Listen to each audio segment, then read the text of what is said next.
Obrigado, Gilberto. Olá, vocês, tudo bem? Glória a Deus. Eu já vim aqui algumas vezes, mas nunca de domingo. Então, essa perspectiva das pessoas aqui, na casa pronta, é muito bonita de se ver. É o resultado da mão de Deus na vida dessa igreja. Eu acho que esse é um momento muito importante na vida de vocês.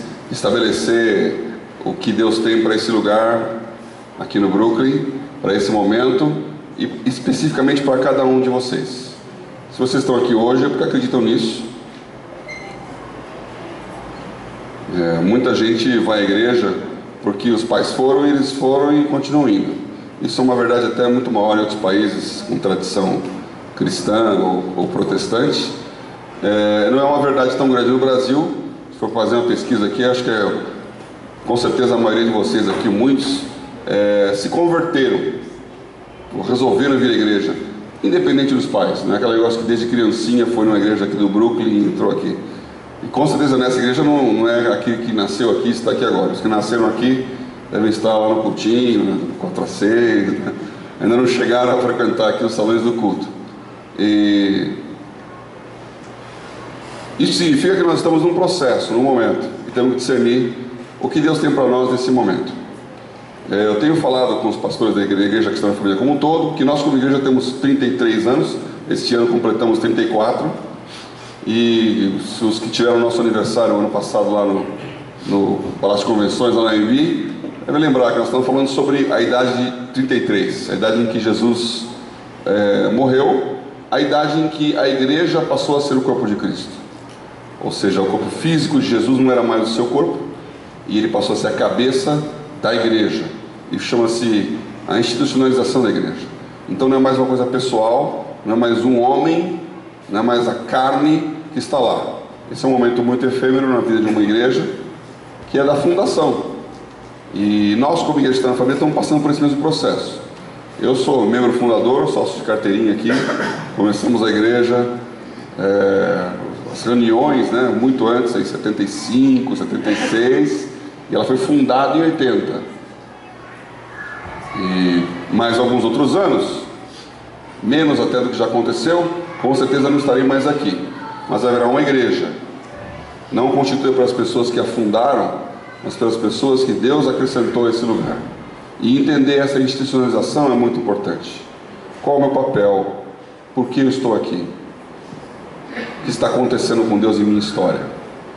E para entender isso, e eu tenho falado com os pastores sobre esses assuntos, chamamos os pastores agora, o Gilberto participa, toda sexta-feira, o dia inteiro, passamos juntos lá no Butantã e vamos fazer um rodízio aí, passar o dia inteiro para falar sobre a vida pessoal, a vida pastoral, a vida ministerial, tempo de comunhão, tempo de reflexão na palavra, das coisas que está fazendo e discernindo os caminhos para a igreja como um todo, na associação.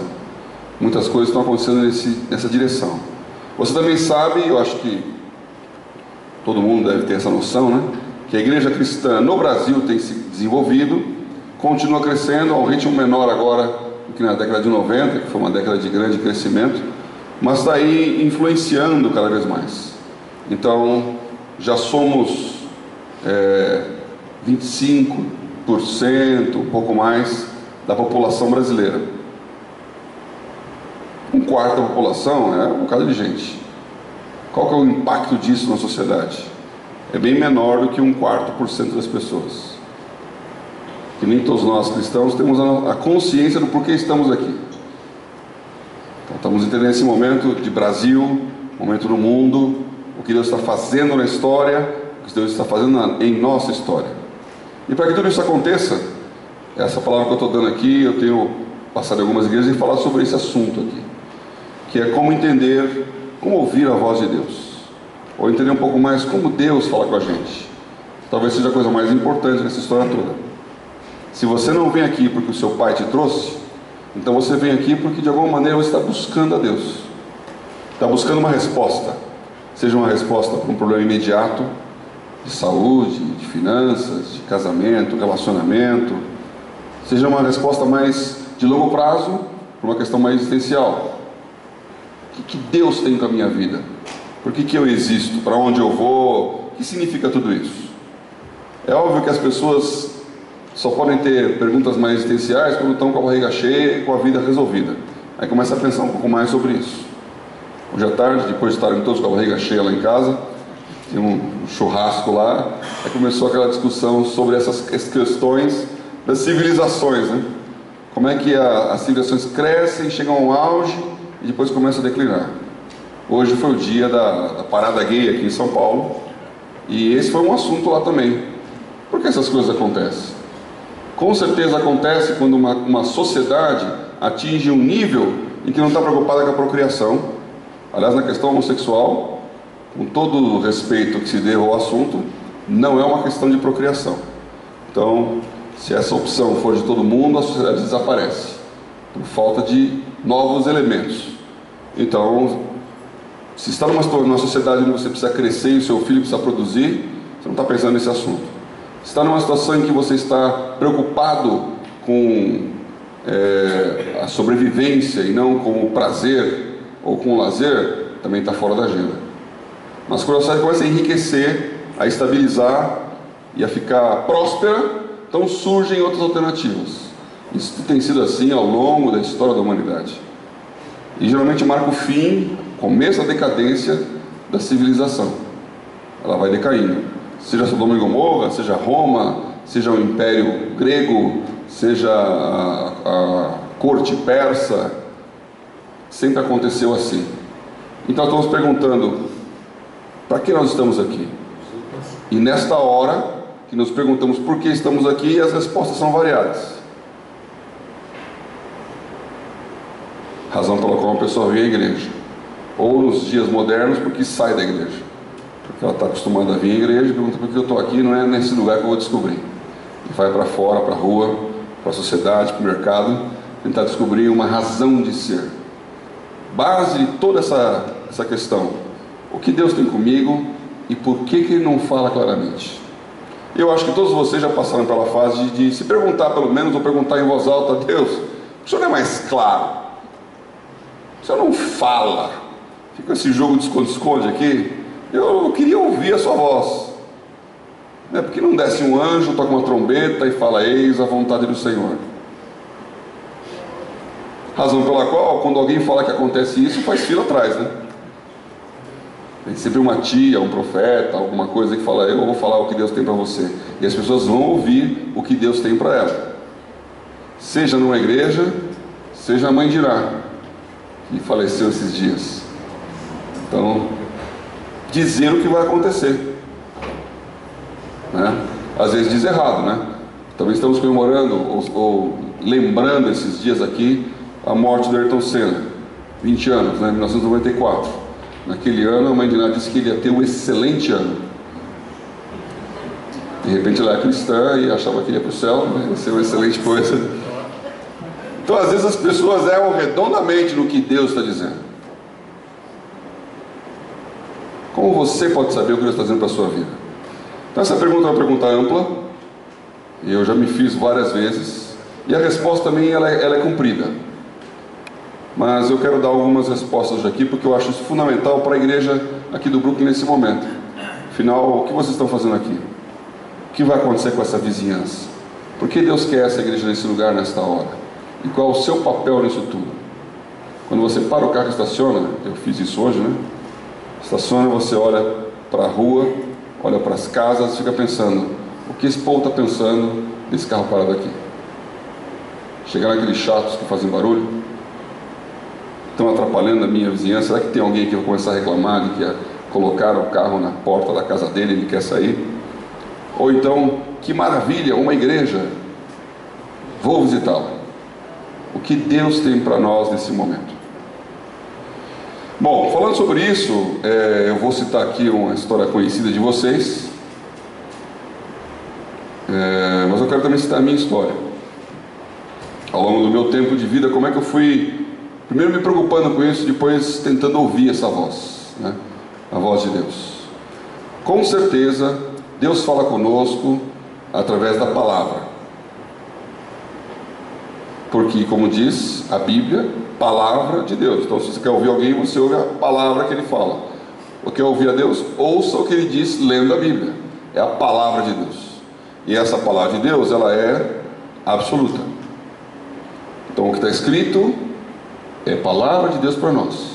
A igreja gasta muito tempo nisso, eu não vou gastar aqui nessa pregação hoje falando de como estudar a Bíblia e como entender a palavra. Aqui no Brooklyn vocês têm o privilégio de ter o Jober, Samuel e outros mais, que possam ensinar a palavra e entender a palavra e descobrir a voz de Deus através da palavra.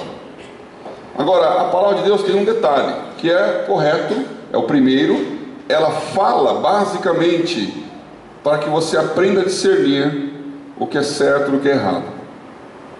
Manteiga e mel comerá até que aprenda a discernir, a aborrecer o mal e se apegar ao bem. Então a palavra ela cria uma luz que define a situação. Lâmpada para os meus pés a tua palavra. Então quando ela ilumina, você enxerga o caminho, o que deve e o que não deve. Então essa noção do certo e errado está bem clara na Bíblia. Há vários exemplos, mas eu também não quero gastar o tempo aqui hoje nisso. Mas, lendo a palavra, você vai aprender a discernir o certo e errado. Então eu dou esse exemplo sempre, e depois alguém fala: pastor, aconteceu aqui, olha a notícia aqui. Na igreja moderna de hoje, pode um ladrão se converter, ele entra, ouve toda a mensagem e fala: oh, Deus existe, Ele quer me ajudar, vai me abençoar, se eu der o dízimo, vou progredir, então vou dar o dízimo. E começa a dar o dízimo, começa a crescer, e na hora de trabalhar, ele ora: Senhor, abençoe esse roubo, que não tenha ninguém em casa, que tenha muito dinheiro lá, que seja um dia muito bom aqui, não quero machucar ninguém, não quero ferir ninguém. E ele pode fazer isso por quê? Porque ele entendeu todo o mecanismo, mas não aprendeu a discernir o que é certo do que é errado. Então ele está lá orando para que Deus abençoe o roubo dele. Essa história aconteceu. Pegaram um ladrão crente e orava lá e tal. Só que antes de acontecer na casa, literalmente, alguém pegando, já acontecia há muito tempo em outros lugares, porque tem outro tipo de roubo que os crentes fazem com muito mais disfarçatez. Quando envolve corrupção, quando envolve política, propina, e as pessoas oram. Falta de discernimento do que é certo e do que é errado, não consegue enxergar um palmo na frente do nariz. Muitos anos atrás, estava descendo a serra lá em Mogi Bertioga, no meio de uma neblina muito forte, e não dá para enxergar o caminho, então você via a luzinha vermelha no carro da frente. E ia andando, de repente brecou, todo mundo brecou.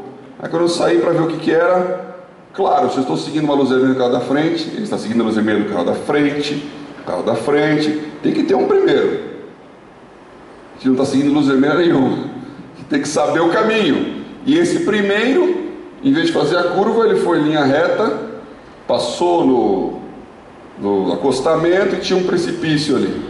E ele parou na roda, na beira do precipício. E quando você olhava aquela fila de carros, ela ia uma linha reta assim, em direção ao precipício, e a estrada fazia curva. Então era justamente aquele, um cego andando cego, os dois, ambos ou todos caíram no abismo. Não temos referência, não temos iluminação, a gente vai seguindo a maioria. Então cuidado com essa moda de seguir o que todo mundo faz, porque quem diz que alguém está sabendo o que está fazendo? Por isso tem aquele adesivo lá: não me siga, também estou perdido, né? Já viu esse adesivo aí? Sincero. Ler a palavra, aprender a discernir o bem do mal. Aí você começa a crescer e começa a descobrir que realmente roubar é errado, ser fiel é certo, orar, dar o dízimo. Você começa a ver coisas que a Bíblia fala muito claramente. E aí você passa num estágio de discernir o bem do mal para o que é pior e o que é melhor. E esse é o estágio mais complexo da vida cristã. Eu devo fazer engenharia ou medicina? Não está errado nenhum dos dois, geralmente pode não ser nenhum dos dois, inclusive. Mas Deus tem uma vontade para isso? Faço a viagem ou não faço? Compro esta casa ou não compro? Com quem que eu caso? Essa então é tremenda. Porque as mulheres, não sei porquê, têm na cabeça que Deus escolheu para ela um príncipe encantado, né? E ainda, e quando encontra o sapo, ainda continua com essa mesma esperança de que depois de alguns beijos vai virar um príncipe. Então, como se houvesse uma relação bionívoca, de que Deus escolheu um cara para mim, e se eu não achar esse cara, seria infeliz. Então, você é... Não sei se é uma boa notícia ou uma má notícia, Deus não escolheu alguém para você. Deus lhe deu o direito de escolher, a condição de escolher, e você vai ter que escolher com critério, e vai pagar caro se escolher errado. É uma questão de preço, portanto. Agora, Deus tem um propósito para a sua vida? Deus sabe todas as coisas? Deus pode te alertar do perigo? Com certeza. E como é que eu ouço essa voz? Como é que eu sei que Deus está falando comigo? O que me impede de ouvir a voz de Deus? É sobre esse aspecto que eu queria tratar. Essa vontade de Deus que é talvez a mais interessante, importante. Agora, importante não porque a salvação, que é o certo e errado, com certeza é mais importante. Mas a vontade específica daquele momento para você, essa é complicada de entender. A igreja não existia ainda, isso foi no Carnaval de 78. Então, 2 anos antes da fundação da igreja, nós estávamos no acampamento, que era um acampamento de muitas igrejas juntas, e eu estava com essas questões na cabeça. Eu tinha 18 anos, ou era 17? Era 17, era um ano antes, Carnaval de 77. E aí, tinha lá um cenáculo, que era um lugar que fazia lá para o pessoal orar. Hoje, o pessoal, naquela época, o pessoal era mais espiritual do que hoje. Tinha lá uma sala de oração que quem queria ia lá e orava, e o dia inteiro ficava a gente orando, ou a noite toda também. Era um lugar aberto para ficar orando, você. E tinha um povo lá orando, e eu falei: sabe uma coisa, eu vou orar também, mas acho que se eu for lá vai começar a precisar orar junto. Eu quero que Deus fale comigo, eu quero ter uma experiência com Deus. Eu resolvi não ir para o cenáculo, eu fui para o meio do mato, saí do acampamento ali do lugarzinho, fiquei lá no meio das árvores. Falei: hoje Deus vai falar comigo, e eu não me levanto enquanto Ele não falar comigo. Depois de algumas horas eu resolvi levantar. Você ora, e passou 1 hora, e não aconteceu nada. E mais, não aconteceu nada, e nada aconteceu. Anoiteceu e nada aconteceu. Então eu falei: bom, acho que Deus não quer falar comigo, então tá bom, também não quero falar com Ele. Tentei, não quer ouvir, o problema dele. Então você volta meio desenchabido, né, meio desanimado. E eu estava voltando para o acampamento, já era hora do jantar. Encontrei a Leila, a irmã do Marco aqui, né? Leila Sabará, que estava dizendo: Paulo, olha, está acontecendo, todo mundo orando lá no cenáculo, vamos orar lá. Eu olhei para a cara dela e pensei: o dia inteiro orando, agora ela quer que a gente vá orar lá. Falei: se eu falar não, ela ia ficar perguntando o que você tem, o que aconteceu, vou explicar, tá mais fácil falar vamos. Então vamos. Aí eu fui para o cenáculo, estava um pessoal lá orando. Falei: bom, agora ninguém me atrapalha aqui. Eu deitei no chão ali, fiquei quieto ali, nem orei mais.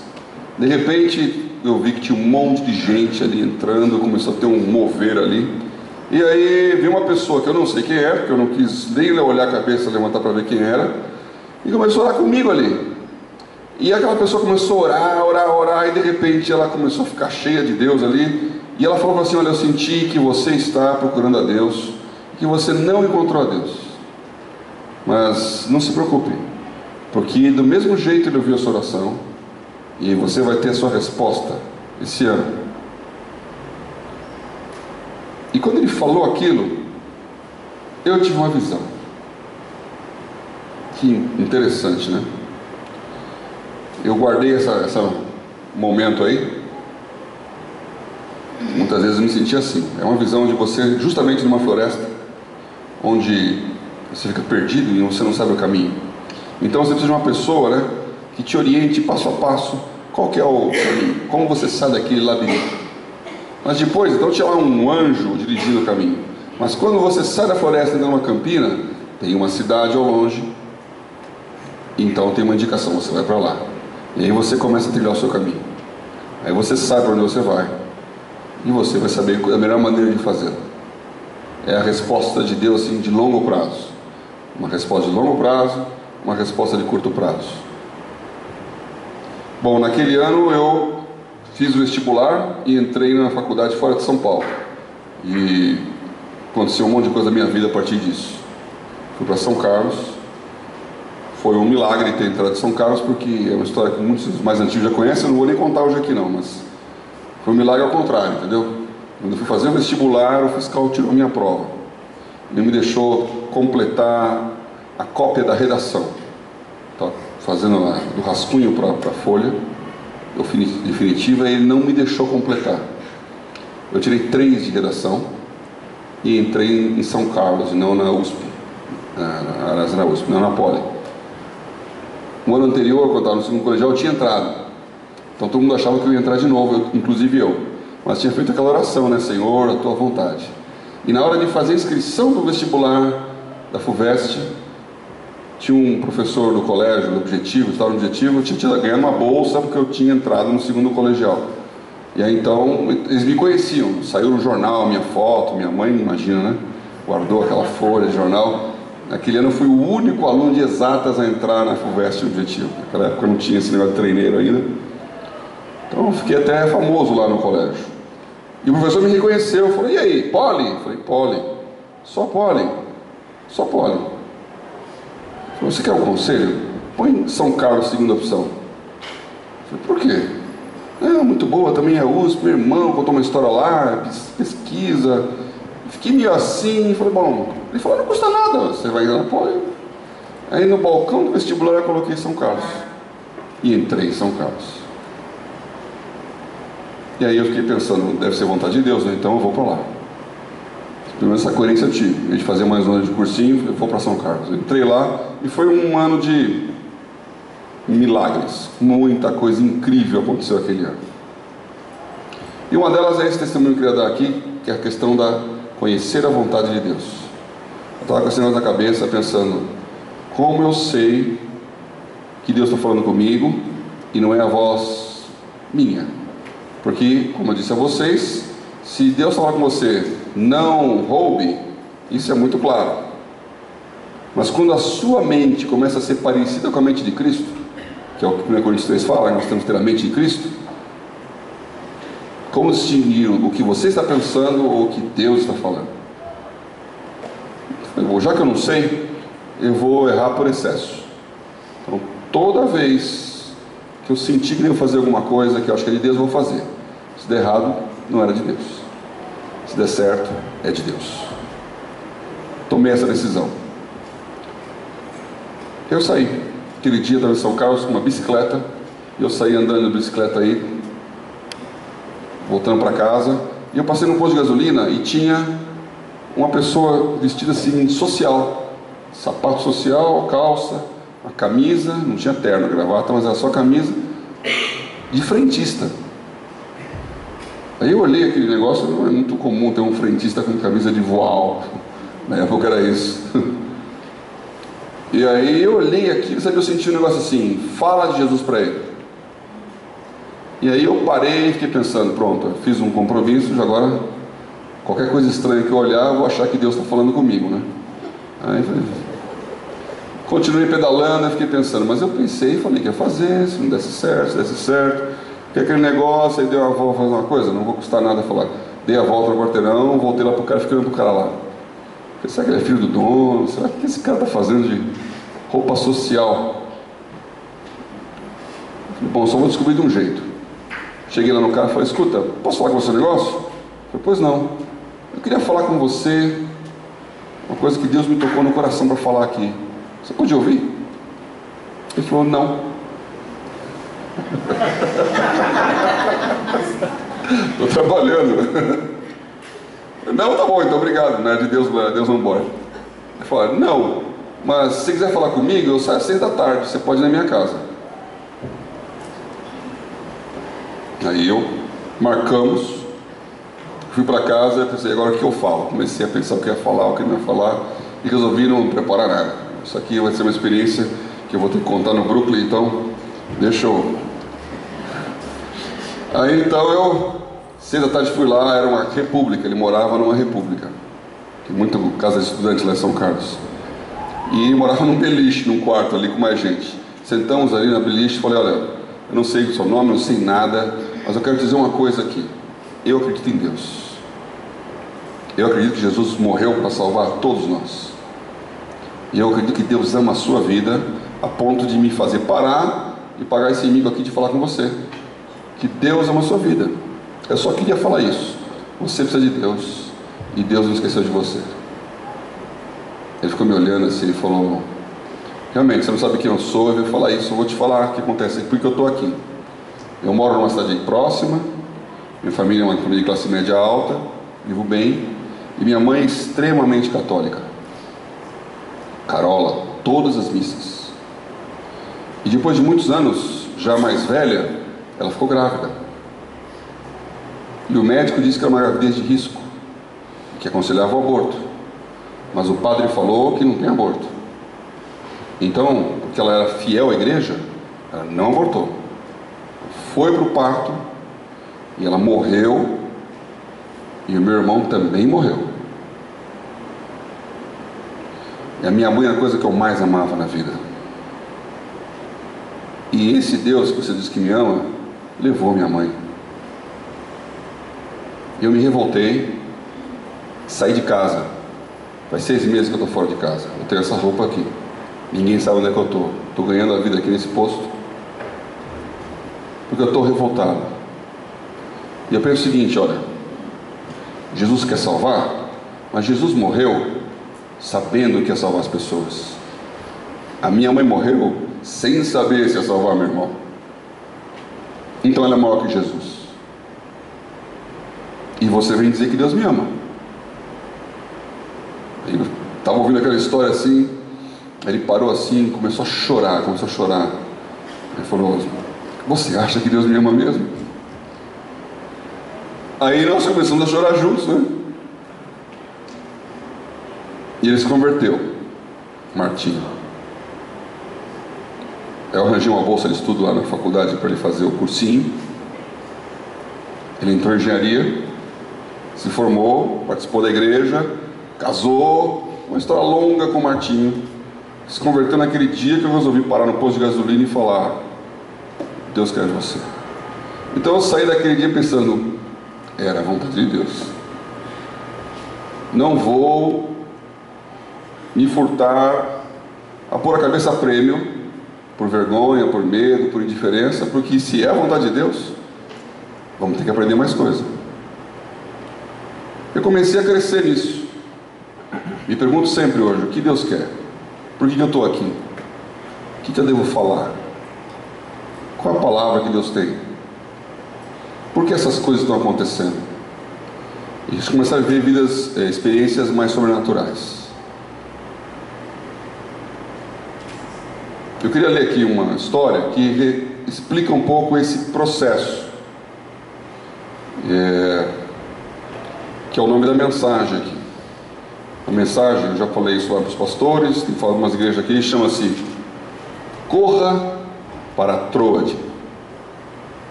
E é a história de Paulo. Como vocês conhecem bastante a história de Paulo, eu não preciso ler tudo, vou ler só esse final aqui. Mas, vocês sabem, Paulo era um cara bem sucedido. Ele era da família rica, ele era cidadão romano, ele era o melhor da classe, ele tinha estudado nas melhores escolas, e ele tinha o selo de aprovação da elite. Ele era fariseu de fariseus. Desde que o templo foi destruído e Israel foi deportado para a Babilônia, quando voltou da Babilônia, 70 anos depois, existia um trauma nacional. E essa história de Esdras e Neemias, contando a restauração e reconstrução dos muros, da cidade, do templo e da lei. E as pessoas aprenderam com uma força muito grande: precisamos ouvir a voz de Deus e aprender a ouvir a voz de Deus na lei. Isso aconteceu conosco porque nós nos afastamos da lei. Então ela era lida, os escribas ali faziam esse papel, liam para que o povo soubesse o que devia e o que não devia fazer, aprendendo entre o que é certo e o que é errado, o que Deus quer e o que Deus não quer. Houve grandes decisões ali para se ajustar ao que era certo de acordo com a lei de Moisés. E isso aconteceu quase 500 anos antes de Jesus. E desde então surgiu a sinagoga. Porque enquanto existia só o templo, era o sacerdote. Quando não tinha mais templo, tinha sinagoga, que não é um templo, é uma casa de estudos, onde tem um rabino que ensina. Surgiu a figura do fariseu, que é o doutor da lei, que vai explicar por que aquilo é daquele jeito. Porque o povo de Israel tinha que aprender a obedecer a Deus. Só que a lei, ela causa tremendas distorções, né? Porque a lei de Moisés era muito ampla. Então está escrito lá que você tem que cumprir o sábado. 6 dias trabalharás, o 7º dia é o sábado. Não dá nem para falar aqui sobre a lei de Mosaica, que é uma lei tão avançada para a época, até para hoje, não dá nem para comparar um negócio desse. Quer dizer, ela já instituía um dia de feriado, de descanso, coisa que até a Revolução Industrial nem os ingleses sabiam. Está na lei. Ótimo. Só que a pergunta é, então, o que é descansar? Jesus falou, vocês não tiram um boi quando cai na cova no sábado? E por que vocês estão pegando meu pé porque eu estou curando alguém no sábado? Porque para o judeu, curar alguém era trabalhar. Então eu estava quebrando o sábado, quebrando a lei. Se você for em Israel hoje, nos bairros que são ortodoxos, os prédios são construídos de uma maneira tal que no sábado o elevador é automático. Você não precisa apertar o botão. Porque se você entrar no elevador, você está viajando e não pode fazer uma viagem no sábado. Porque o elevador é um carro. Até um tempo atrás, quando não tinha tanta tecnologia, as pessoas subiam de escada para não entrar no elevador. Então, para não trabalhar, andava de escada. Um negócio muito lógico, né? Porque é a interpretação ao pé da letra da lei. Uma mulher não pode olhar no espelho, porque isso eles têm razão. Se uma mulher olhar no espelho, ela vai querer se pentear. Nunca vi uma que escapou desse teste. Olha, opa, tem isso aqui mais para cá, isso aqui mais para lá. Assim. E aí não pode. Então, a lei ela oprime tanto que você perde o espírito da lei, que é ouvir além do certo e errado, ouvir o que Deus tem para você, que às vezes até choca.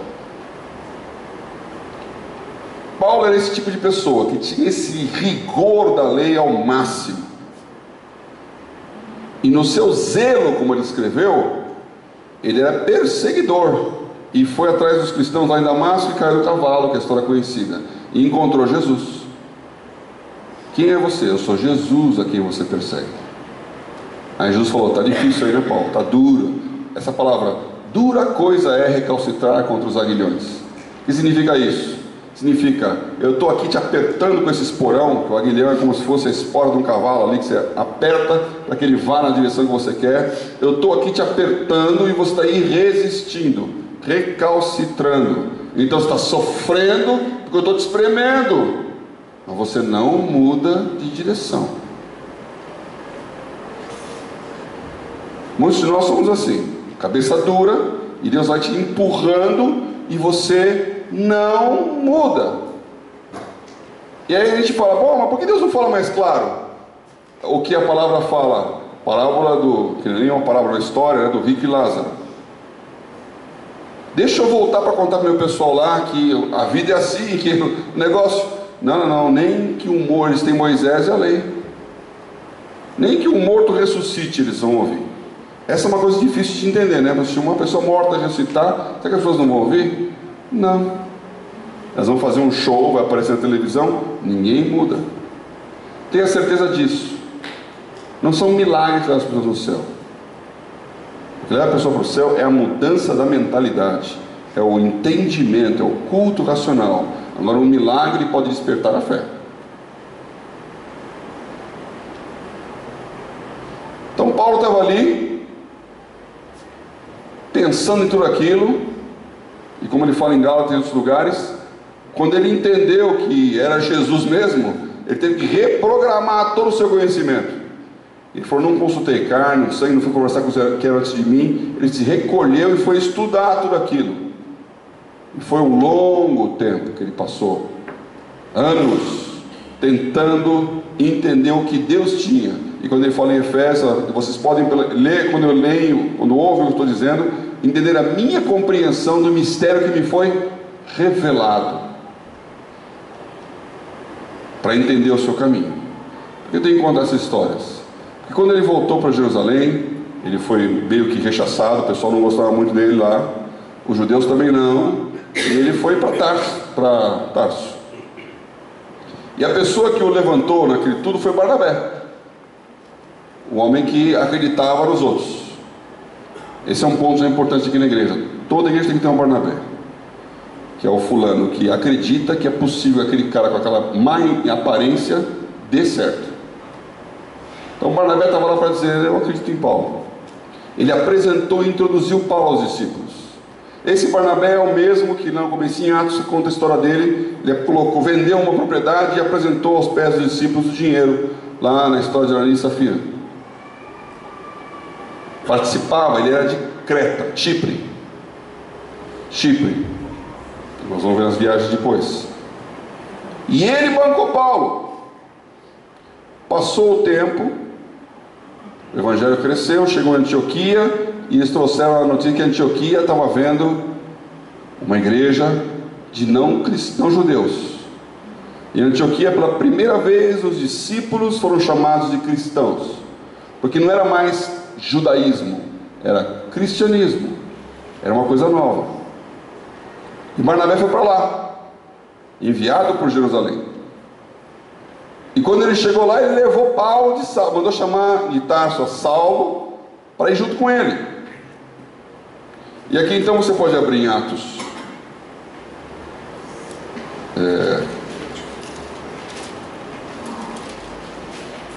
13. Esse até o 12 é a história que eu contei aqui.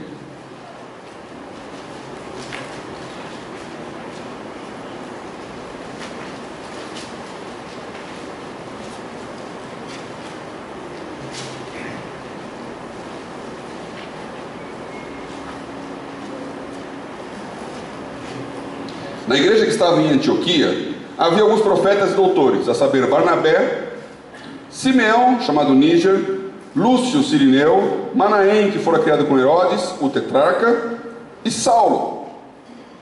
E servindo eles ao Senhor, jejuando, disse o Espírito Santo: apartai-me a Barnabé e a Saulo para a obra que tenho chamado. Então, jejuando e orando, e pondo sobre eles as mãos, os despediram. O que esse texto está falando aqui? Algo muito importante. Jesus tinha falado, o Espírito Santo, e toda a igreja nasceu com aquela palavra de Atos 1, que fala: ide por todo mundo, Mateus 28, Atos 1, pregar o evangelho, Jerusalém, Judeia, Samaria e até os confins da terra. E o que aconteceu? Nada. Acho que eles foram por todo mundo? Foram, coisas não ficaram tudo em Jerusalém, porque em Jerusalém estava ótimo. Deus ia acrescentando cada dia as almas que iam salvar, eles caíram na graça do povo, a igreja foi ficando forte, milhares de pessoas, e o evangelho está explodindo em Jerusalém. Para que vou embora daqui? A única razão pela qual eles saíram de Jerusalém foi a perseguição. Estourou a perseguição e os discípulos foram espalhados, e para onde iam pregando o evangelho. Foi assim que a Judéia foi evangelizada, Samaria com Filipe, da mesma maneira, e inclusive Antioquia. Não houve nenhum plano dizendo vamos. As pessoas iam e viviam. Isso é uma coisa que hoje ainda é importante. Eu voltei de São Luís, inauguramos a igreja lá, por quê? Porque um membro da Anália Franco foi trabalhar em São Luís.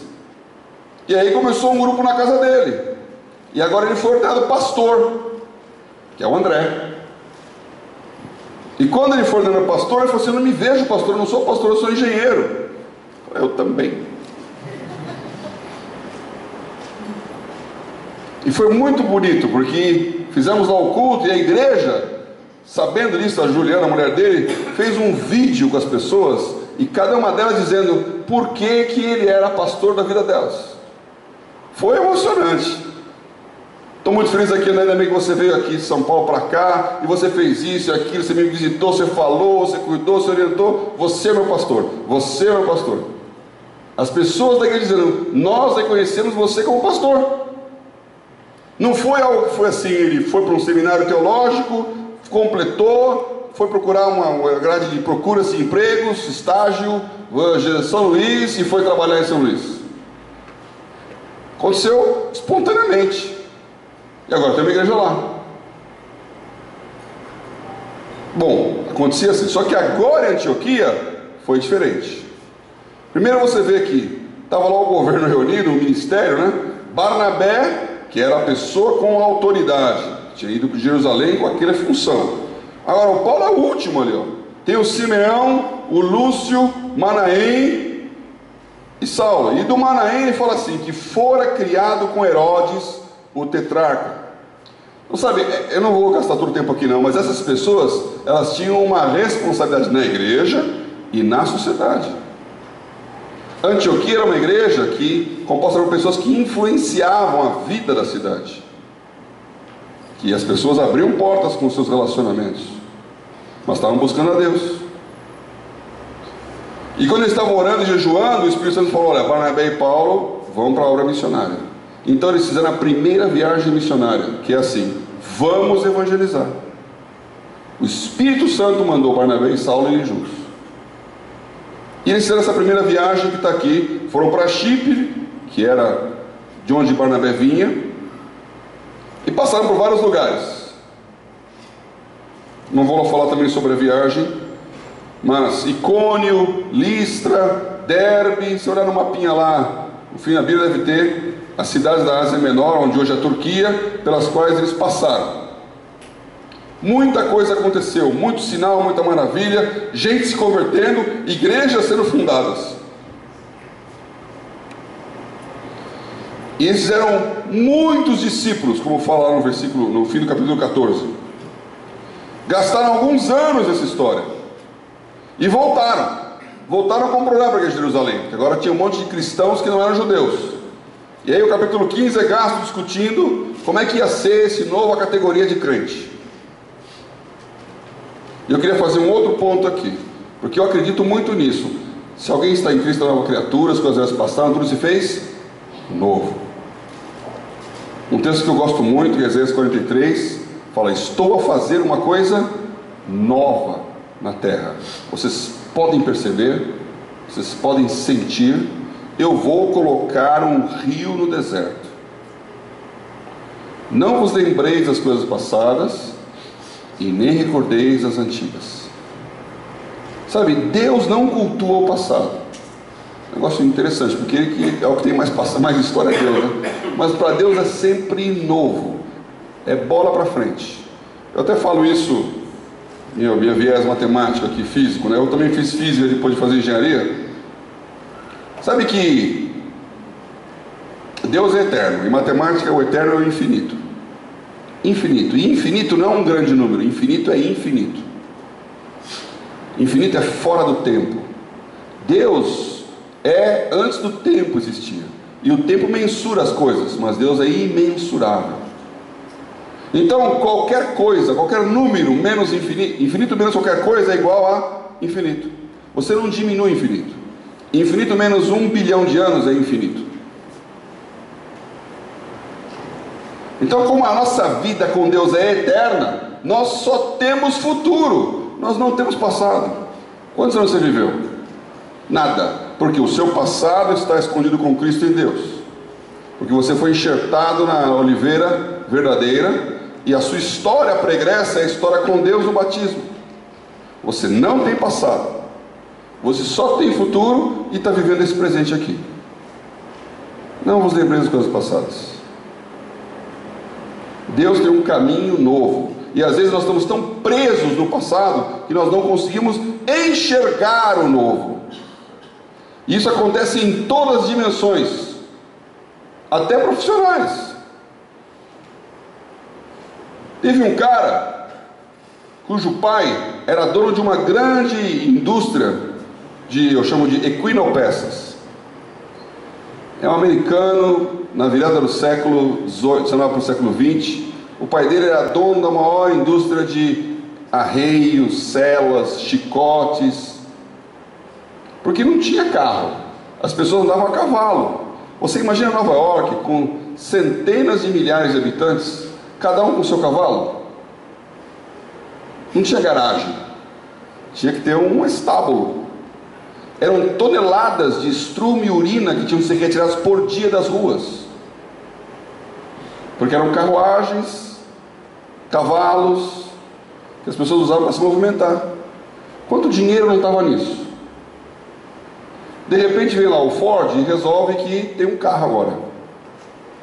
E as pessoas rejeitaram o automóvel quando ele apareceu, barulhento, perigoso. Cavalo é melhor. E esse cara percebeu que o reino do pai dele ia acabar. Falou: esse negócio de cavalo vai virar recreação. O futuro agora é automóvel, o que eu faço? Ele pensou: não sei nada de automóvel, mas ele gostava de química. Ele tinha lá gostava daquilo que chamavam de daguerreótipo, que era a fotografia da época, máquina fotográfica, que você botava lá a capa e tirava aquele negócio, fazia. E ele então resolveu investir nisso, que era uma nova tecnologia, banhos de nitrato de prata numa folha, para fazer um filme. Moral da história: ele montou uma fábrica, a primeira fábrica de máquina fotográfica, que o nome que ele resolveu dar era Kodak.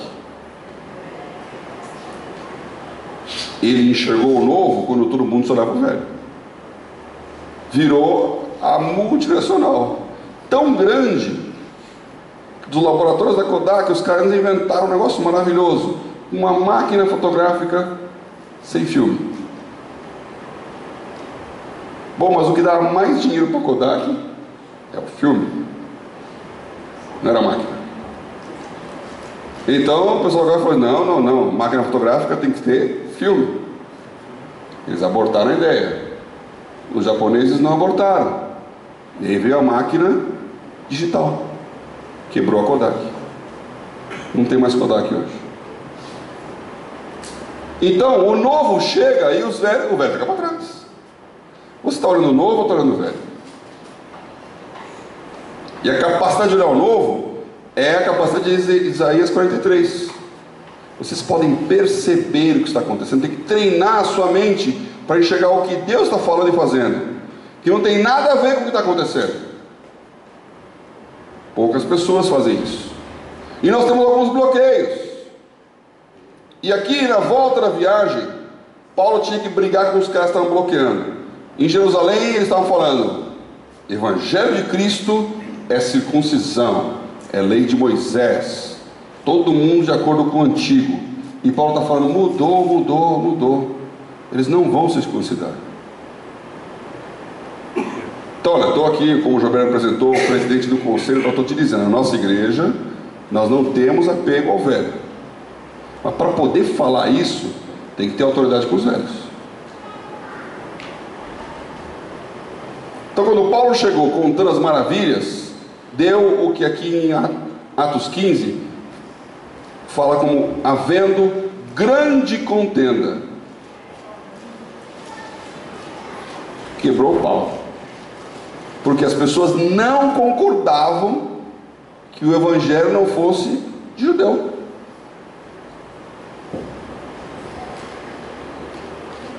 E aí aquela confusão, Pedro se levantou, que é o capítulo 15, versículo 7, e falou: irmãos, você sabe muito bem que Deus me elegeu dentre vós para que os gentios ouvissem da minha boca a palavra do evangelho e crescem. Quem lê isso aqui, parece que Pedro recebeu aquela ordem de pregar aos gentios. Na verdade, o que aconteceu? Ele estava em orações e veio aquele lençol com uma visão que descia, cheio de animais impuros, tudo que o judeu não pode comer. E aí uma ordem dizia: Pedro, come. E o Pedro falou: não, de jeito nenhum, eu não vou comer o que é impuro. Veja, você tem uma visão de Deus mandando comer, e você fala: não, isso aí está proibido. Como nós somos apegados às nossas estruturas. E aí aquilo veio 3 vezes, o lençol subia e descia. Espero que você nunca precise ir ao Albert Einstein, que é o melhor hospital aqui de São Paulo, ou que você vá lá para visitar alguém que teve um neném.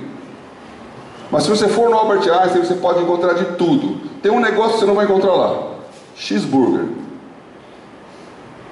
Vai lá no Viena tentar pedir um cheeseburger. Não tem cheeseburger no Albert Einstein. Sabe por que não tem cheeseburger? Porque na lei está escrito que você não pode comer a carne do animal que te deu o leite. Que tem toda a razão para você não acabar com o seu futuro, né?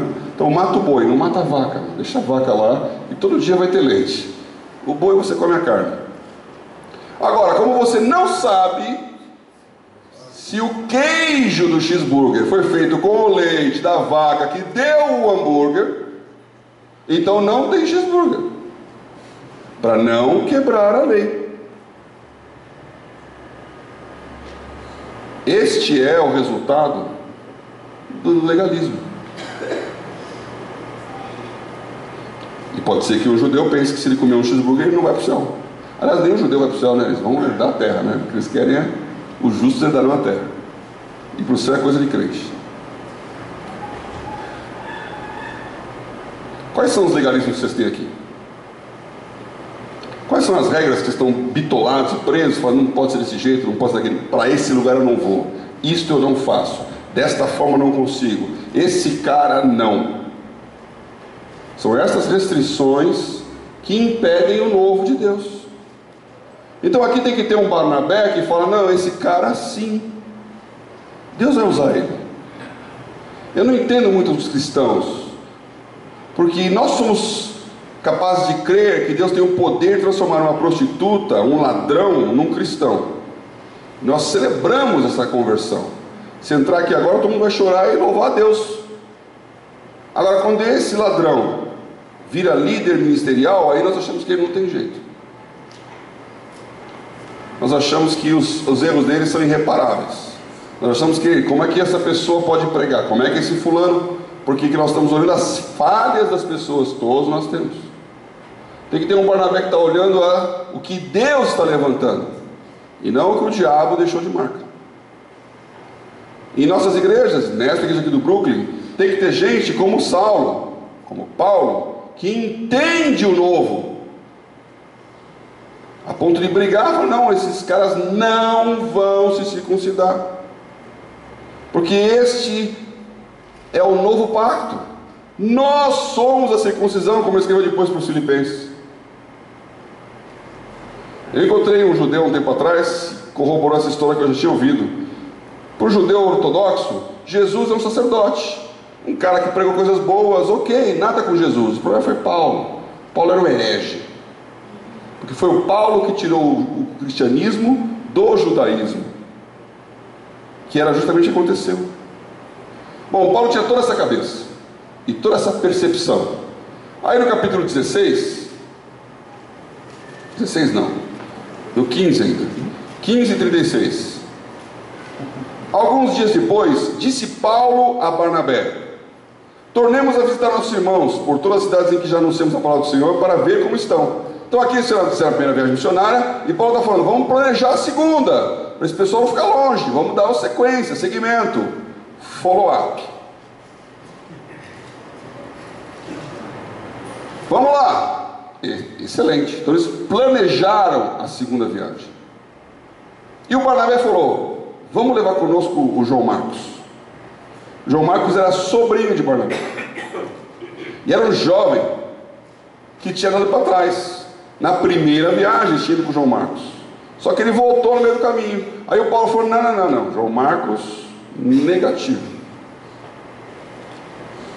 A Paulo parecia razoável que não tomassem consigo aquele que desde a Panfilha se tinha apartado deles, e não os acompanhou naquela obra. Então Paulo falou, com João Marcos não vai dar não. Aí o Barnabé falou, não, Paulo, olha, é o seguinte, quem manda aqui sou eu, viu?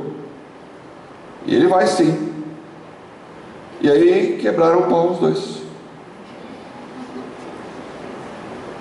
E tal contenda houve entre eles, que se apartaram um do outro. Dá para acreditar um negócio desse? Você vê que brigar na igreja não nasceu ontem, não. Esse negócio é antigo. Porque o Barnabé continuava com a sua mesma característica. Vamos dar uma chance para esse cara. E o Paulo, não. Ele errou uma vez e errou para sempre. Muitos de nós somos assim, ó, falhou comigo uma vez, acabou, hein? Não tem segunda chance. Paulo tinha sido beneficiário de uma segunda chance. Graças a Deus ele não morreu com essa ideia, não. Se você for lá em 2 Timóteo, que é o último livro de Paulo, quando ele está acabando, preso em Roma para morrer, ele escreve pedindo assim, ó, Timóteo, chama João Marcos, porque ele me é muito útil no ministério. Então houve tempo de reconciliação. Nessa disputa, Barnabé tinha razão. Mas Paulo aprendeu a revalorizar as situações.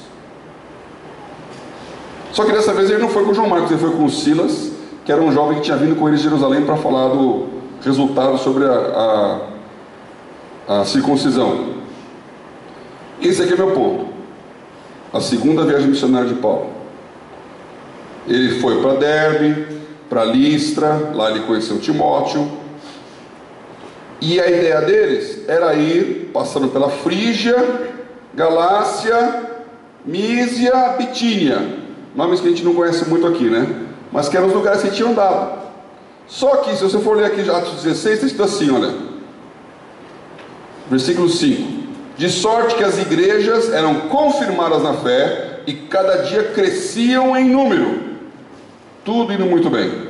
E passando pela Frígia e pela província da Galácia, foram impedidos pelo Espírito Santo de anunciar a palavra na Ásia. E quando chegaram a Mísia, intentavam ir para Bitínia, mas o Espírito de Jesus não lhe permitiu. Tendo passado por Mísia, desceram a Troade. O que está escrito aqui? Isso a gente escreveu depois, né? Essa história se escreve depois que aconteceu. Eles, não sei o que é, foram impedidos pelo Espírito Santo, ou o Espírito de Jesus não o permitiu. O fato é que eles tinham um planejamento, eles tinham cidades para percorrer e não conseguiram. Deus impediu. Que teve um congestionamento, uma crise de cólera ou de dengue, ficaram doentes, alguém mandou falar que não sei o que aconteceu, mas aqui é escrito que foi o Espírito Santo que impediu, o Espírito de Jesus que não permitiu. E eles então foram parar em Troade, que é um porto na beira do mar, que dá a divisa lá da Turquia de hoje com a Grécia. E quando ele estava em Troade, ele teve uma visão. Paulo teve de noite uma visão em que se apresentava um varão da Macedônia e ele rogava dizendo: passa a Macedônia e ajuda-nos. E logo depois dessa visão procuramos partir para a Macedônia, concluindo que o Senhor nos chamava para anunciar o Evangelho. Olha, esse é o meu ponto aqui. Corra para Troade. Por quê? Porque foi aqui nessa cidade que o Espírito Santo resolveu aparecer e dar uma visão para Paulo dizendo: passa para a Macedônia e ajuda-nos. E quando ele entendeu isso, ele fala que procuraram logo partir, e navegando de Troade fomos correndo em caminho direito. Ele se apressou porque ele entendeu por que o Espírito Santo estava bloqueando. A minha pergunta é: por que Deus não deu para Paulo uma visão em Antioquia dizendo: vai para a Macedônia? Por que ele tinha que passar por todo esse esforço aqui? Porque esse é o processo humano do homem entendendo Deus falando. Paulo tinha um plano, Paulo tinha uma briga, Paulo tinha algo para provar para Barnabé, ele tinha uma ideia fixa. Enquanto ele não foi quebrantado naquela ideia fixa, não tinha visão para ele. Na hora que ele estava preparado, Deus mandou a visão. Agora, na hora em que ele entendeu a visão de Deus, ele deixou tudo de lado. E ele tinha certeza do que ele tinha que fazer. Então ele foi correndo, Samotrácia, Neápolis e dali para Filipos, que é a primeira cidade desta parte da Macedônia. E ali em Filipos ele conheceu a Lídia, batizou a Lídia, os irmãos começaram a chegar, e ele cresceu o evangelho e fundou uma igreja em Filipos. Ficou famoso. Uma mulher ficava lá dizendo pelas ruas: esse homem é homem de Deus, ouça ele. Aí depois de alguns dias ele repreendeu aquele espírito da mulher, e ela parou de falar, e era uma vidente, e os homens da cidade ganhavam dinheiro com aquilo. Então eles se revoltaram contra Paulo e botaram ele na prisão. E essa é a passagem conhecida em que Paulo e Silas estão no cárcere interior da prisão, e à meia-noite, com os pés e as mãos ligados no tronco, eles estão cantando. Eu vim orar com vocês aqui hoje porque esse é o tipo de posição que a gente precisa. Quando nós sabemos o que Deus quer para nós, nós paramos de nos guiar pelas aparências, pelos resultados imediatos. Essa é a melhor coisa da vontade de Deus. Quando você não está avaliando se acertou ou errou de acordo com o resultado.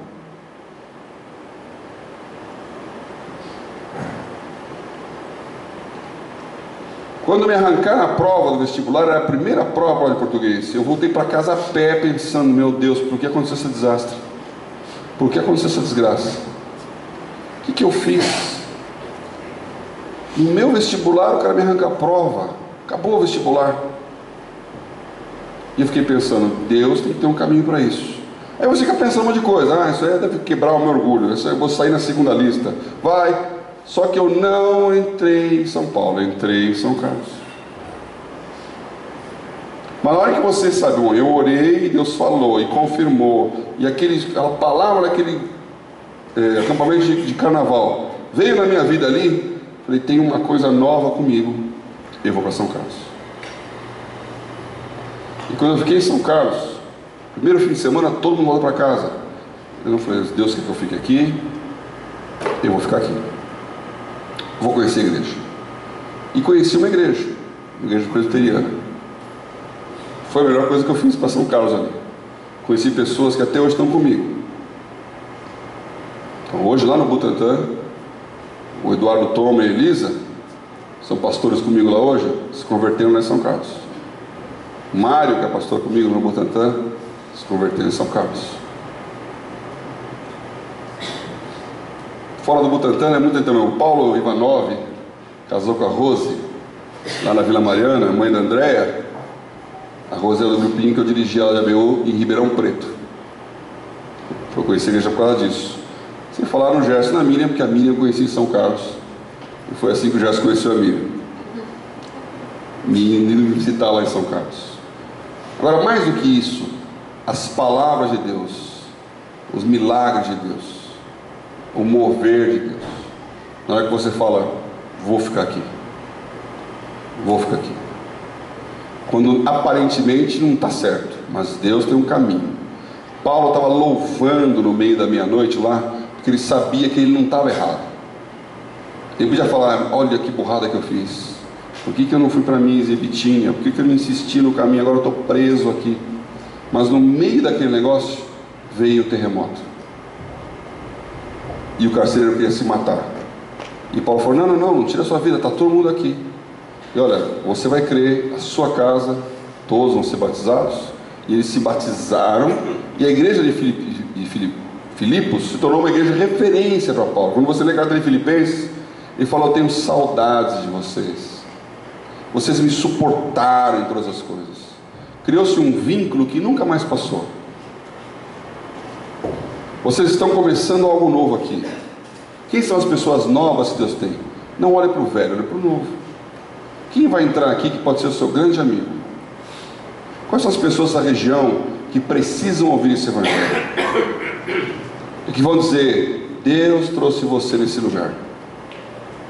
Enquanto você não abrir mão do seu planejamento e da sua vontade, o novo não entra. Você tem que desistir de si mesmo e se entregar a Deus. Pode ser que você cometa alguns erros, mas depois pelo menos você bota a mão na consciência e admita que o João Marcos, afinal de contas, não é tão inútil assim. que Deus usa todas as coisas em todas as circunstâncias. Por isso que eu chamo essa palavra assim: corra para Troade. Troade é o lugar onde você vai conseguir ouvir a voz de Deus. Troade é o lugar onde Deus sai da palavra e entra no sobrenatural. E aí coisas milagrosas começam a acontecer. Milagrosas. Graças a Deus eu tenho colecionado essas coisas milagrosas em minha vida. E quando elas continuam acontecendo, eu fico pensando: o que Deus tem comigo? Ele tem o propósito de que eu ouça a voz dele, da mesma maneira como eu me dispus a ouvir andando em cima da bicicleta. Já passaram 30 anos dessa história. Mas hoje eu posso ouvir com um pouco mais de nitidez o que Deus está falando. E eu queria orar com vocês para que essa nitidez da vontade de Deus para você fosse aberta. As oportunidades são infinitas.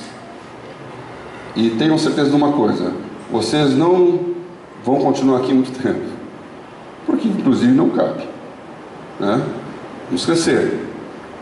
Estamos aqui no meio do feriado, né? Tem as cadeiras vermelhinhas ali aqui, mas acho que já está fácil de encher essas cadeiras, hein? Aí faz um segundo culto. E onde Deus vai nos mandar? Não sei. Quando o Butantan cresceu e não cabia mais na casa, eram 120 pessoas, nós reformamos, ampliamos, melhoramos e não cabia mais. Aí eu pensei: sabe o que eu vou fazer? Vou comprar a casa do lado aqui, faço uma igreja maior, a gente continua aqui. Era alugada a casa, mas eu ia comprar outra. Eu tinha dinheiro para comprar. Aí eu fiz a proposta. E o cara recusou, negociando o preço. Aí ele pediu, sei lá, 10 mil reais, a gente deu uma quantia mínima a mais. Era uma negociação. E eu falei: não, vamos pensar aí. E naquela noite, Deus me deu um sonho. E esse sonho foi bem direto. E a pergunta de Deus era assim: qual o tamanho da igreja que você quer? Eu estava pensando numa igreja para 300 pessoas.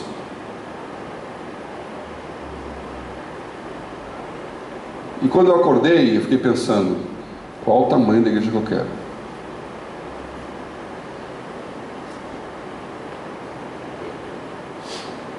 Então, em vez de comprar um prédio e ficar numa igreja de 300, vamos alugar uma coisa maior. Que o bom senso fala: não alugue, compre, né? Mas aí eu falei: vamos ver um negócio para alugar? Começamos a olhar lá, e apareceu onde hoje é o prédio do Butantan. É um lugar imenso, tem 5 mil metros quadrados. No meio do nada. Mas resumindo essa história, tem uma palavra de Deus para nós lá: vocês vão entrar aqui e as pessoas virão atrás de vocês, né? É a cidade que foi atrás da gente, não foi a gente atrás da cidade. Hoje, em volta do prédio do Butantan, tem um monte de prédios residenciais. O bairro virou um outro bairro. Eu falei várias vezes lá na igreja: você quer fazer um bom negócio? Compra a terra aqui, vai valorizar esse negócio. Aliás, coerente com o que eu falei, foi o que eu fiz. Valorizou mesmo. E o que aconteceu com o outro prédio? 2 meses depois nós estávamos ainda lá. A prefeitura veio com os moradores da região ali, que era do Butantan mesmo, né? Por isso a igreja chama Butantan. Os moradores da região começaram a pressionar a prefeitura pelo zoneamento, e naquela rua não podia ter igreja, nada disso. Aí veio uma briga fechando todas as empresas que tinham comércio. Só podia ser showroom ou escritório fechado, não podia ter movimentação de público. Se tivesse comprado aquele terreno, estava micado como até hoje está lá. Isso foi um livramento de Deus. Foi um livramento de Deus. Vários outros aconteceram. Eu podia contar aqui muita história, mas são histórias que para mim foram importantes em momentos assim de mostrar: Deus está nesse negócio, não desista. Deus está falando com você, vá em frente. E quando estiver lá no meio da tribulação, na cadeia, louva mais alto, porque Deus está nesse negócio. Eu queria orar com vocês exatamente nisso. Abra a mente aqui. Vocês tomaram uma decisão e deram um passo. Esse passo foi muito importante. Estamos juntos. Então, Lições dessa palavra: não briga com Barnabé, não duvide do novo de Deus, mesmo que ele venha empacotado de uma maneira diferente. Não descreia do que Deus falou, porque as coisas não estão acontecendo.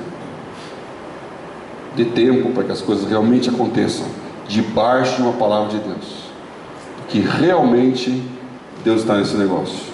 E essa igreja aqui, ela tem um propósito maior. Amém. Onde nós vamos estar? Não sei. Não sei. Mas eu sei que vamos estar num lugar melhor. E laços tiveram que ser quebrados.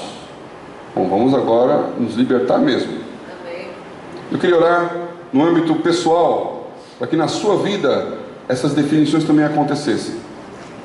Eu fiz várias orações com Deus ao longo do meu tempo de trabalho, estudo, para que Deus falasse e eu tomasse decisões corretas. Já abri mão de coisas muito importantes. Vou falar só mais uma aqui, para dar o apelo aqui para as mulheres também, para os maridos, né? Está marcado aqui na minha Bíblia, Isaías. Em setembro de 98, tirei férias com a minha família. E a gente tinha aprendido a esquiar. Aliás, recomendo. Foi o primeiro esporte que a gente pode fazer com todo mundo junto. Marido, mulher e filha. E a Leni amou. Então eu falei, vamos no Chile e vamos esquiar. E aí, fomos para lá. Tem um detalhe para esquiar, tem que ter neve. Chegou na estação de esqui, não tinha neve. Fazemos quase 3 dias lá, no meio do nada, sem neve, sem fazer nada, preso num negócio pequeno. Aí eu pensei, sabe o negócio? Já para ficar aqui, vamos ficar num lugar mais confortável. Vamos voltar para Santiago, pelo menos tem um hotel melhor lá. Fomos para Santiago, ficamos num hotel maravilhoso, lindão. O Paulo André, eu lembro que amou, porque o hotel tinha PlayStation no quarto, que para aquela época né? Então ele não queria sair do quarto. E eu falei, agora eu vou ficar aqui nessa cama gostosa e vou ler a Bíblia. E ela nem viu que do lado do hotel tinha inaugurado um shopping center, o mais moderno de Santiago. Ela falou, vamos no shopping? Eu confesso que para mim isso é uma tortura. Até hoje eu só vou no shopping assim, da urticária. Eu falei, não, shopping não, né? Não, eu não queria, minha mulher é maravilhosa, ela não compra, não gasta. Ela queria olhar. Não quero, não, vamos. Vai você, eu não vou. Ah, mas eu vou sozinha, vai sozinha, no Chile, tranquilo. E o Paulo, não quero sair, não vou sair. Vai. Ela foi, e eu falei, tá vendo? Rejeitei as obras da carne e vou olhar aqui as coisas do Espírito, né? Sentei na cama e abri a Bíblia, em Isaías 58. E ele fala do jejum que ele está pedindo. No versículo 7 ele fala assim, porventura não é também que repartas o teu pão com o faminto, recolhas em casa os pobres e terrados, vendo nu e cubras, e não te escondas daquela que é da tua carne. Aí quando eu li esse, não te escondas daquele que é da tua carne, eu pensei, minha mulher. Paulo André, vamos para o shopping. Então caiu uma ficha assim, o que eu estou fazendo aqui? Mas vamos para o shopping, cala a boca, vamos para o shopping. Fui atrás dele lá, encontrei o Leni, falei, Leni, perdão. Estamos juntos, estamos de férias, estamos em família, vamos ficar juntos. Você quer ir no shopping? Vamos ficar no shopping, vamos me divertir com você aqui. Ah, que bom. Foi excelente. Tinha uma exposição do exército, o André amou. Tinha tanque de guerra, não sei o que, pintaram ele de camuflagem. Tem uma foto dele pequenininho lá dirigindo do lado de um soldado chileno lá, todo feliz. Ele amou aquele dia. Aí ele gostou, nós voltamos para o quarto assim com a sensação, fizemos o que é certo. Aí eu orei aquela noite, falei, Senhor, obrigado, porque nós estamos juntos e eu entendi a valorizar o que é importante. Não fiz a besteira. Dormimos e eu tive um sonho. E eu sonhei que eu estava trabalhando no banco e estava tendo um terremoto. E o chefe da mesa de operações vinha na minha direção, eu era o diretor do banco, né? Vinha na minha direção, assim, as placas caindo e falando, o mundo está acabando. E eu anotei aqui, Las Condes, Santiago, agosto de 98. Quando eu tive aquele sonho, eu entendi assim, minha tradução do meu sonho, vai ter uma maxi desvalorização. E nós mudamos as posições de banco, está todo mundo ganhando dinheiro com posição vendida naquela época. Vocês vão lembrar, 98 era a época do Gustavo Franco, presidente do Banco Central. Dólar estável, por isso a gente viajava tão feliz para o exterior. Era dólar baratinho, âncora cambial. Matou a Argentina e o Brasil estava no mesmo esquema. E a pergunta é, como é que sai da âncora cambial? E ninguém sabia. Aí eu cheguei no banco e falei, pessoal, vamos reverter a posição vendida. E o presidente falou, você está maluco? Acho que, eu não falei, tenho um sonho. Eu falei, acho que está na hora. E aí ele falou, mas você tem certeza? Eu já tinha ficado um mês pensando nisso. Eu acho que nós já ganhamos bastante. Era um banco americano e os americanos estavam malucos com isso, porque eles queriam ficar em dólar, não em reais. Então o diretor americano falou, eu apoio. E aí, voto vencido, toda a reunião de diretoria falou assim, o Paulo com a sua catástrofe, se vier o apocalipse dele. Isso foi outubro, novembro, dezembro, janeiro, veio a Maxi. Caiu o presidente do Banco Central, entrou lá o história do Banco Central, não vou nem falar. Nunca ganhei tanto dinheiro na minha vida. Que foi o que Deus me mostrou do que eu tinha que fazer com a igreja. Aí eu saí do banco e entrei na igreja. Lembrei disso aqui agora porque como Deus fala com você? Você tem que entender quando Deus fala, mas quando Ele fala por sonhos, por visões, por revelação. Ele espera você estar pronto. O que eu queria orar com vocês aqui é, Senhor, eu me disponho a ficar pronto para ouvir a Tua voz. Eu sei que o Senhor vai me empurrar da Mísia, vai me tirar da Bitínia, o Senhor vai fazer com que os eventos aconteçam e eu seja impedido de fazer o que o Senhor não quer. Mas eu quero mais do que isso, eu não quero só ser impedido, eu quero ter uma visão e entender, é para lá que eu vou. Então, se você quer isso na sua vida, eu queria orar com vocês hoje aqui, porque daí, deste lugar estarão aqui os líderes da igreja, como lá em Antioquia, se reunindo, os Lúcios, os Manaéns, os Paulos e Barnabés, que vão discernir, o Espírito Santo está falando isso aqui para a igreja. Fala para você, fala para a igreja. Eu queria orar nessa direção.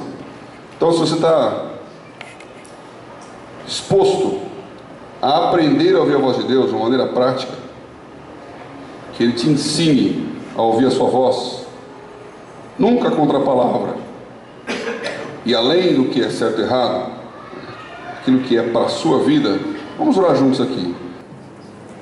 Nós dizemos, alegrei-me quando me disseram, vamos à casa do Senhor. E os meus irmãos estão aqui na tua casa, neste lugar. Eles decidiram estarem juntos aqui. Nós abençoamos esta decisão, Senhor.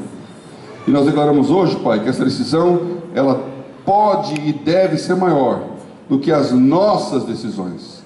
Ela deve ser a tua decisão para esta igreja. E nós queremos discernir, Senhor, além da nossa conveniência individual de estarmos aqui, qual é o teu propósito em estarmos aqui? Quais são as pessoas que estão nesse lugar, que precisam ouvir a tua voz através dos teus filhos que estão aqui? Nós queremos orar, Senhor, para que o Senhor fale com cada um dos que estão aqui de pé, algo além da nossa própria zona de conforto, algo além da nossa própria tradição de evangelho, seja ela uma tradição conservadora ou uma tradição pentecostal, mas nós queremos que o Senhor fale além do que nós estamos acostumados, e que nós possamos sempre entender o teu novo, e não nos apegarmos ao nosso velho. Quero abençoar esta igreja nesse propósito, para que esses cultos, quando estiverem reunidos, sejam, como a tua palavra declara, um culto onde cada um tem algo a trazer, e que haja aqui nesse lugar, além da palavra, o salmo, a revelação da tua vontade, a língua e a interpretação, que haja ordem e decência, mas que haja sobrenaturalidade.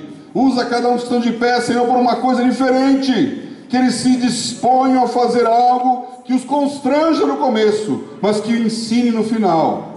Ouvir a tua voz, falar algo além daquilo que é o normal, dar um passo de fé numa direção contrária até a nossa própria vontade pessoal. Nós abençoamos esta igreja no seu propósito sobrenatural. Sacode essas águas aqui, Senhor, dar as condições de perdoar aqueles que não podem de outra forma serem alcançados, dar a condição como Barnabé tinha de enxergar o que o Senhor está fazendo das pessoas e não o que elas fizeram para estragar as suas próprias vidas. Nós queremos olhar além dos defeitos, além dos problemas, além da história. Move aqui, Senhor, para que quando as pessoas se reúnam, o novo não choque a ponto de mobilizar. E, Senhor, que haja o poder do perdão quando erramos, da reconciliação e do amor, para que possamos valorizar aqueles que o Senhor nos deu. Que as pessoas se reunindo aqui sejam como aqueles homens lá em Antioquia, jejuando, orando e ouvindo o Teu Espírito, para enviarem. Senhor, eles não eram abençoados financeiramente ou abençoados materialmente com aquela viagem missionária. Eles perdiam Barnabé e Paulo durante anos, para que igrejas crescessem, e depois sustentando aquelas igrejas. Mas, Senhor, estas igrejas escreveram a Tua história, e eu peço ao Pai que cada um dos que estão aqui possa logo chegar em Troade, o lugar onde o Teu Espírito se manifesta, e nós entendemos a Tua vontade. Em nome de Jesus, quero repreender todo bloqueio espiritual que o diabo queria criar para nos impedir, para a nossa luta com os nossos Barnabés, pelos nossos planejamentos meticulosos, pelas nossas oposições a ir logo para o lugar onde podemos ouvir a Tua voz. Libere este povo aqui para caminhar. Eu quero orar em especial para as pessoas, os líderes dessa igreja, os homens com seus negócios, o seu tempo. Esta igreja foi levantada para mostrar que é possível dedicar ao Senhor um tempo sem precisar com isto dar a vida inteira. Nós podemos ser cristãos junto aos tetrarcas que conhecemos nossas vidas, podemos ser cristãos no meio de um ambiente não cristão, podemos ser chamados daquilo que nunca ninguém foi chamado. Quero abençoar os homens que estão aqui, Senhor, no seu lugar de emprego, aquilo que eles fazem, aquilo que eles são. Senhor, eleva os horizontes, ergue o olhar para algo maior. Nós abrimos oportunidades espirituais, Senhor, junto aos homens deste mundo, para que eles sustentem essas coisas aqui, Senhor. Eles já provaram o poder dessa unidade, transcende neste poder.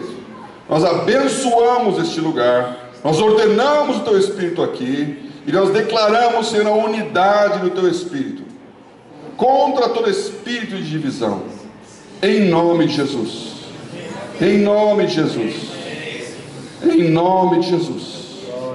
Aleluia, aleluia, glória ao Teu nome, Senhor, glória ao Teu nome, Senhor, glória ao Teu nome, Senhor, aleluia. Oh Espírito Santo, nós abençoamos aqui, em especial a vida do Jober, pastor da igreja, do governo com ele, Senhor Samuel, Roberto, em nome de Jesus. Senhor, que eles se reúnam e orem, que eles se ajoelhem e tenham Tua revelação, que eles se aliancem e a igreja seja beneficiada. Senhor, nós abençoamos o sobrenatural nessa igreja. Restaura o Teu sobrenatural nesse lugar, Senhor, além das palavras, em nome de Jesus. Em nome de Jesus, o mover Teu Espírito durante o culto, no meio da ministração, através das orações. Aleluia, Senhor, vale a pena. Nós amamos servir o Teu nome, e ainda que venham os momentos em que estivermos presos junto ao tronco, nós queremos louvar com nossos irmãos, sabendo que o Senhor está provendo algo melhor no futuro. Nós abençoamos essa liderança. Cresçam debaixo da Tua palavra, em nome de Jesus. Aleluia. Amém? Aleluia. Glória a Deus. Deus abençoe.